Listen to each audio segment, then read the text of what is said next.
Australia's foreign policy.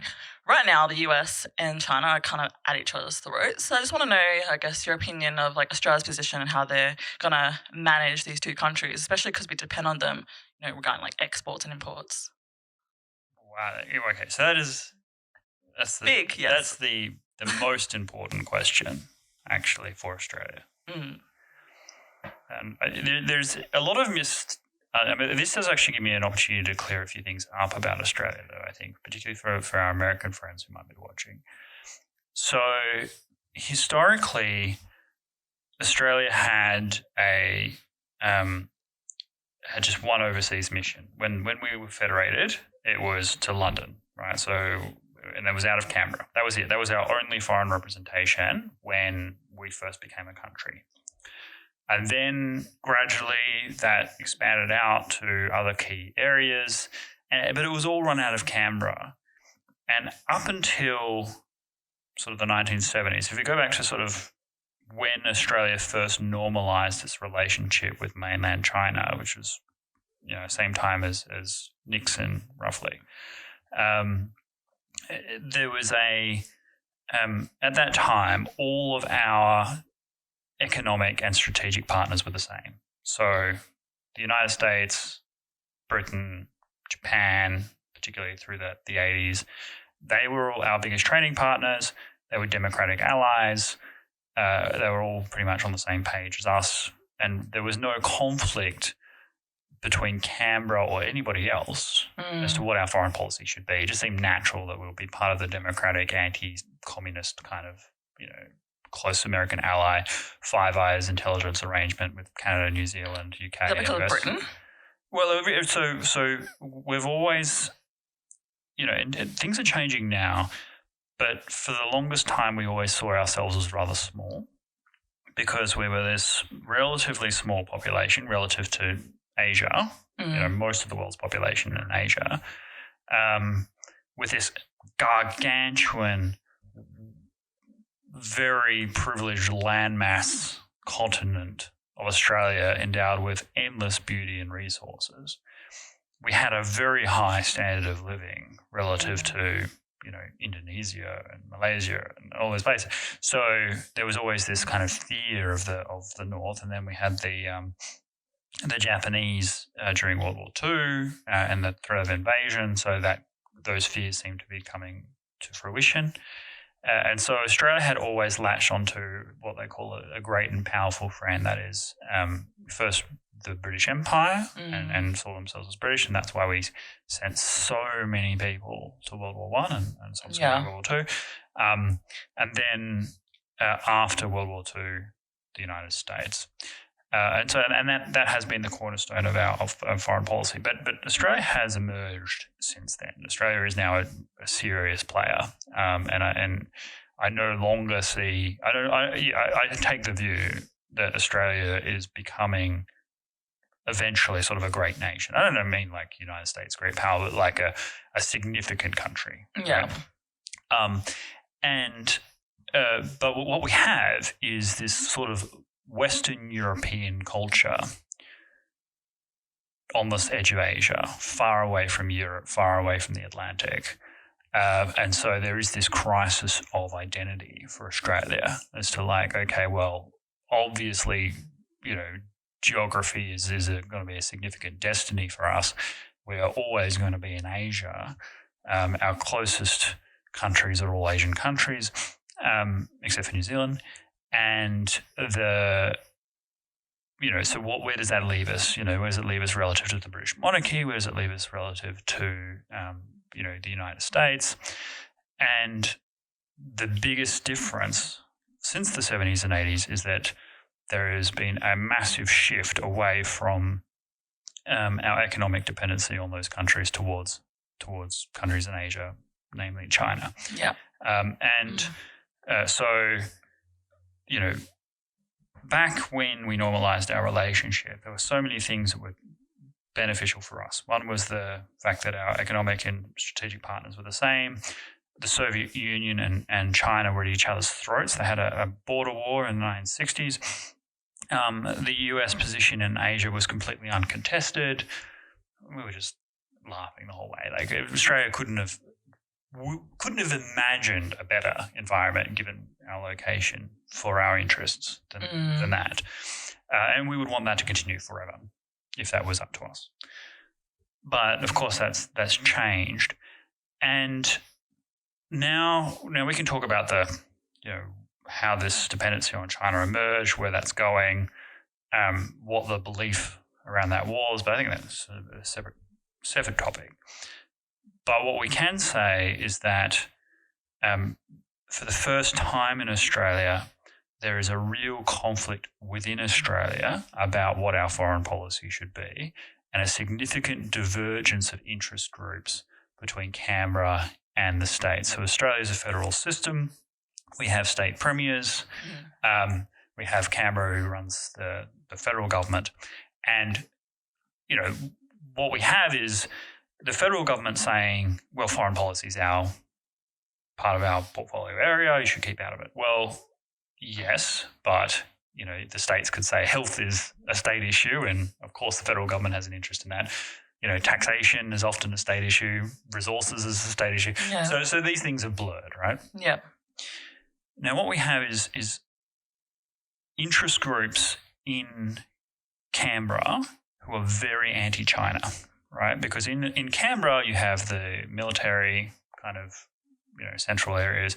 You've got US kind of lobby groups. So in Sydney, but off with the presence of Canberra, you've got these study centres and think tanks that are funded partially by military industrial complex. Not saying these things are bad, but they're pushing the American kind of line, which is confrontation with China. You should be with us, a close ally, a close friend, blah blah blah blah. China is an authoritarian dictatorship, and so on, and all of that's fair. But the states, particularly Queensland, Victoria, and Western Australia, have a deep-seated economic and, to a degree, people-to-people relationship with China that they do not want to be caught up in the increasing geostrategic competition between the US and China. And whichever side of the fence you're on, this needs to be taken seriously. So prior to COVID, one of the things, and I'll say this in multiple episodes, one of the things that kept the relationship between the US and China in check was the economic dependency between those two countries, right? And the business community was saying, look, we can have our competition in South China Sea or whatever, but don't let it get out of hand because we are dependent on one another for our prosperity. And, what are you going to do? Like, you might not like the Communist Party, but you're going to stop the world economy. Like, we have this relationship. Well, they did stop the world economy, right? Yeah. And so now it's a choice, okay? The states in Australia are saying, look, we export huge amounts of iron ore. We have our live exports and now our wines and education and our relationship with China could not be more dependent. And when people say, oh, it's too dependent on China, it may well be, but the scale of that dependency is enormous. Like, when people think they know intellectually, like how much of our economic relationship is with China, but they don't know how much. When they find out the true figures, it's like, okay. And that diversification should happen just as a matter of course, but at the moment it's that situation. And so what we have is a sort of a domestic fight between these state premiers and Canberra about the direction of Australian foreign policy. And you have Victorian Premier, who's currently a man called Daniel Andrews. He signed up to the One Belt, One Road initiative, right? So he's actually said Victoria is going to be part of Beijing's One Belt, One Road. So these issues I think are getting quite toxic. And one of the things that's sort of keeping, and COVID has, as you said, the states have closed their borders and things like that. So the sense of identity relative to one's geographic location, relative to being Australian as a whole, is on the rise. And state premiers are becoming more vocal in asserting what they see as their state's interest in the foreign policy realm. So, for example, Western Australia has the same time zone as Tokyo, Beijing, Shanghai, Singapore, and people from Western Australia don't go to Sydney for their holidays. They go to Bali. They go. Yeah. And so there is that kind of fracturing, and that reflects a broader question of Australia's relationship with itself as a country, as I said, a Western country on the edge of Asia. The future is in Asia, but with strong traditional ties and values that are unabashedly Western. So we had a battery issue. We're back. We're back. So, yeah, so the state government in these different jurisdictions are expressing their own disagreements with the federal government on the way the policy should go, and also within the political parties, of course, there is disagreement. So there is this group that are incredibly anti-China, even within these states that are pro-China. What's their main fear of being like in these groups saying anti-China? Well, there is fear, and then there is dislike. Oh, okay. So the fear is, of course, of China being an expansionist power that is emerging to reinforce its Sinocentric world order. I mean, from the Chinese perspective, and I've said this before, that the world is going back to a long-standing norm, that China has always been the most powerful country, and there's been a hiccup with maybe, the Mongol invasions, and then another one with the century of humiliation where these Western powers carved up China in this series of unequal treaties, forced opium on the population, and now they're coming out and re-emerging as strong, and they're just seeing this as a natural reordering to the long-standing norm, rather than this new power that's bursting onto the scene. So they see the United States as this kind of upstart that's going to fade back into history, and that they will once again be the Middle Kingdom, the light of heaven in Asia, and that is a pretty nakedly obvious aspiration, and that requires a degree of dominance in the region that many people in Australia don't want to see. And then combine this with a mercantilist trade practice that they do engage in, so industrial espionage, punishing countries for doing things they don't like, so slapping tariffs on goods, and restricting relationships, demanding countries that invest in China hand over like all kinds of information, the control over state enterprises, the relationship between the Chinese Communist Party and their business elite. All of these things, are things that a segment of the Australian people and in fact people around the world do fear. And of course the People's Liberation Army, the expansion into the South China Sea, their 9-dash line claims, the building of new islands.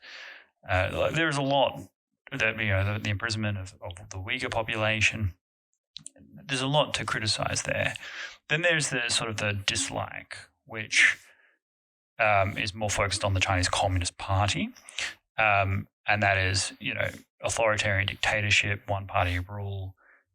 Xi Jinping put himself sort of emperor for life status. The social credit system has been introduced there, where if you don't say the right things about the government and you're not considered a model citizen by the Communist Party standards, then you will not have access to loans, you won't be able to access transport, you won't be able to get a job. You'll be restricted in all kinds of horrible ways. And that is the open state of the policy. That's not like something that is an allegation. That's what the Chinese themselves say. Yeah. And then the geostrategic competition between the US and China and where that could go. So there's a long list of reasons why people don't like the Communist Party. And you can kind of divide the Australian constituency into different groups. One, a group that genuinely likes China. They say, look, either they're of Chinese heritage themselves, so 8% of the population in Australia is of Chinese heritage. Not to say that all of the people in Australia of Chinese heritage have a positive view of China. Many of them don't. But there is a group of people that just like China and prefer China to the United States. So that's one group. Another group is the ones that say, look, China has lifted hundreds of millions of people out of abject poverty. The Chinese government has done extraordinary things. Their infrastructure, their technology, the strides that they're building, their success in containing the pandemic shows that they have a degree of success that we need to contend with, and that we need to respect and engage with them on the basis of that respect. And that, you know, the United States has got a lot of problems, and we shouldn't automatically bandwagon with Donald Trump and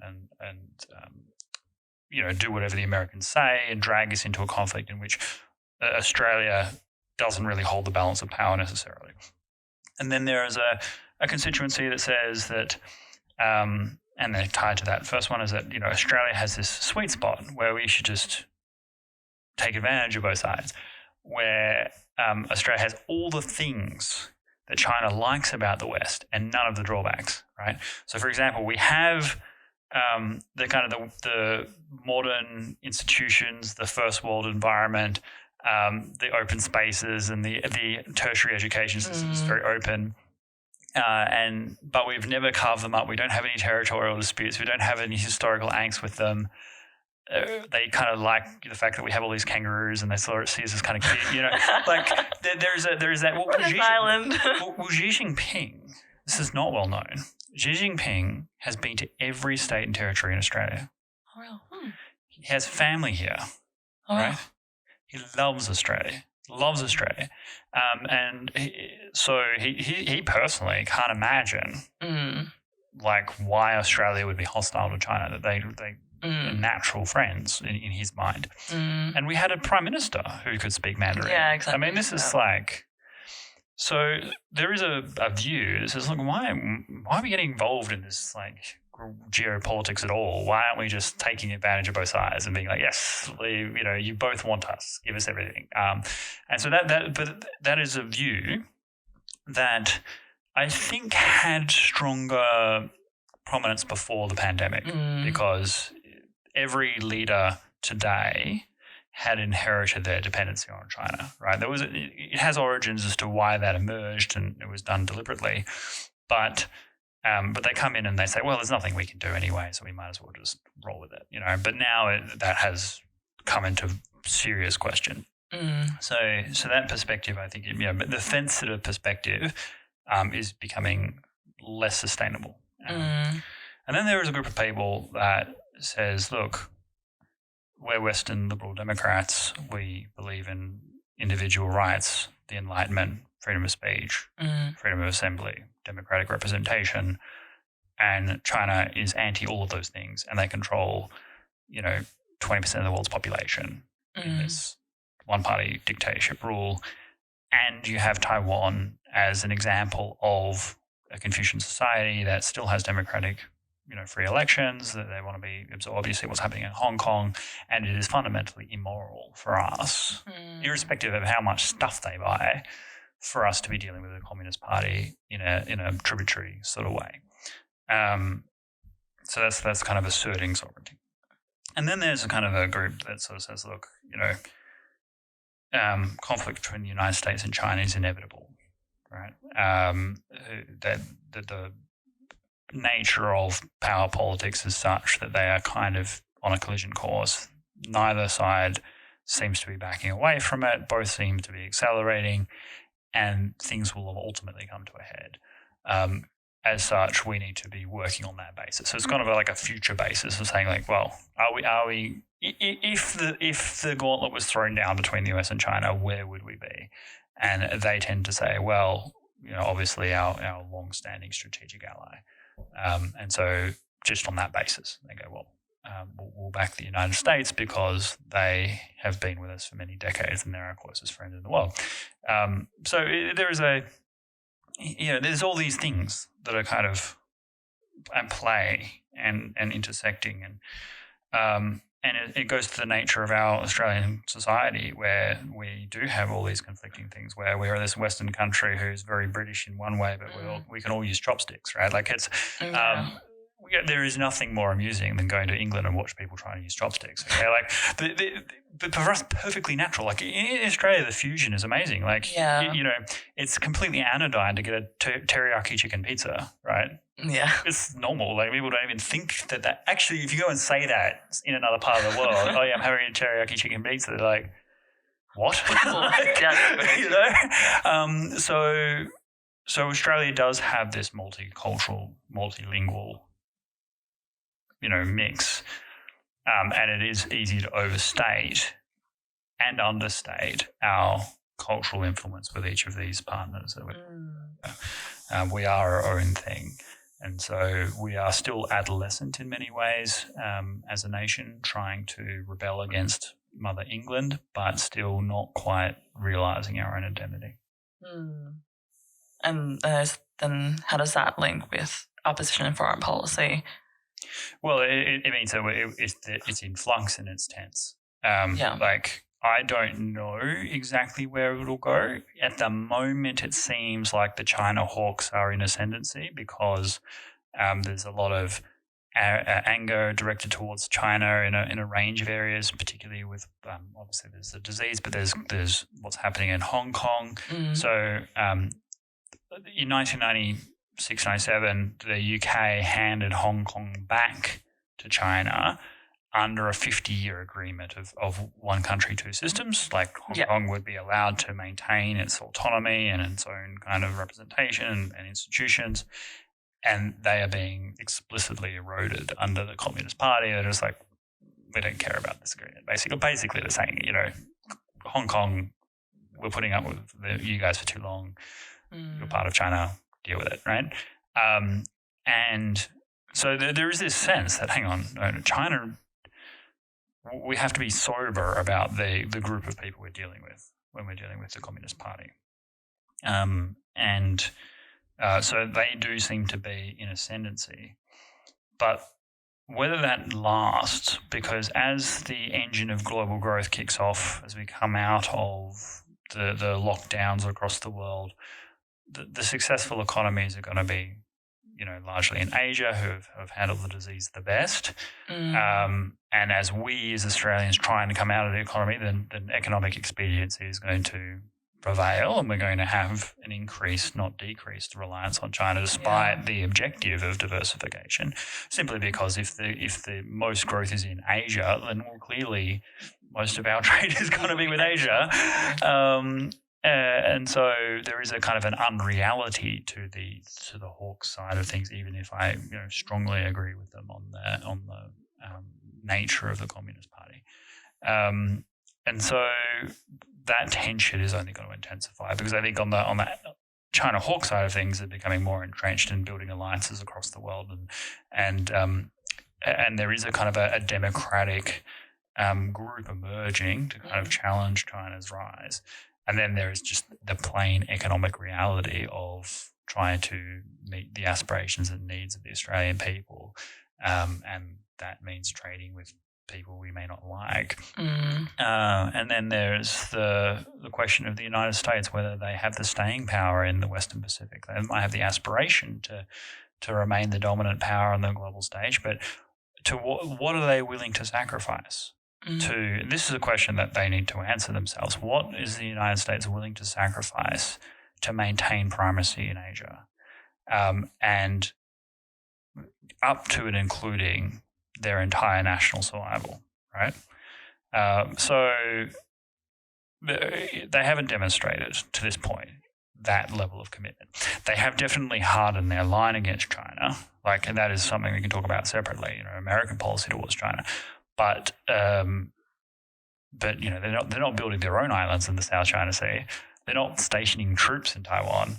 They're not saying Taiwan is independent and we will fight to protect them. They're kind of just trying to hold on to the status quo in a rapidly changing environment and not trying to give up too much, not try and put themselves at too much risk. And while they still seem to be equivocating, even if that doesn't last, that may actually change, then there will be limits on the rest of the region wanting to back them, because you don't want to be backing a side that just ends up pulling the rug out from under you and going back to their own part of the world. So if they did demonstrate an absolute commitment to challenge China no matter what, up to and including everything they hold dear, then they probably would find a stronger ally in Australia.